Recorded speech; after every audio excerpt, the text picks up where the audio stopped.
Assalamualaikum warahmatullahi wabarakatuh. Perkenalkan, nama saya Ariel Chandra dengan NPM 220250101024.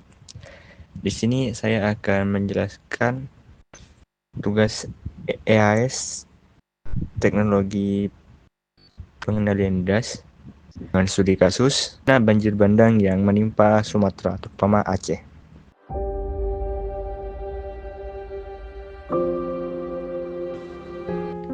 Das Keruang merupakan salah satu sistem hidrologi utama di Provinsi Aceh dengan luas sekitar 179.000 hektar yang mencakup wilayah hulu, tengah hingga hilir yang bermuara di kota Banda Aceh.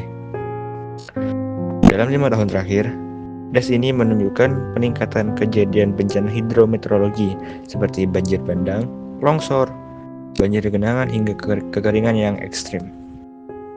Hasil analisis menunjukkan bahwa salah satu faktor kunci dari meningkatnya bencana tersebut adalah deforestasi dan degradasi tutupan lahan, terutama di wilayah hulu das. Data menunjukkan bahwa luas hutan das di Das Keruang Aceh menurun sekitar 1.900 hektar selama periode 2015 sampai 2024. Meskipun penurunannya berdasarkan data terlihat bertahap, namun dampaknya terhadap sistem hidrologi das sangat signifikan. Ketika tutupan lahan berkurang, kemampuan tanah untuk menyerap air hujan juga menurun. Akibatnya, air hujan lebih cepat berubah menjadi limpasan permukaan, sehingga meningkatkan debit puncak sungai, memicu erosi, dan membawa sedimen ke bagian tengah dan hilir das. Inilah sebabnya mengapa wilayah hulu sering mengalami banjir bandang dan longsor, sementara wilayah tengah dan hilir menghadapi pendangkalan sungai dan banjir genangan berulang. Pola kejadian bencana di Das Keruang Aceh menunjukkan pola yang konstan dan seragam setiap tahunnya, yang diawali dengan hujan sebagai faktor pemicu. Namun, degradasi das dan deforestasi adalah faktor utama penyebab terjadinya bencana banjir bandang. Bahkan pada tahun-tahun dengan curah hujan mendekati normal, bencana tetap terjadi karena fungsi regulasi alami das telah melemah. Penyebab utama dari banjir ini adalah maraknya deforestasi hutan alami menjadi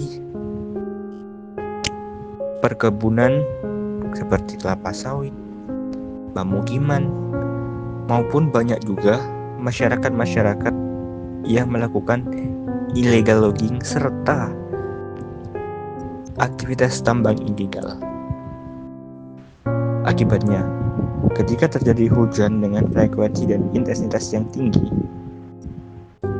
hutan tidak lagi bisa menampung aliran air dan runoff yang sangat besar akibat hilangnya hutan, sehingga banjir bandang pun terjadi dan diikuti dengan longsor,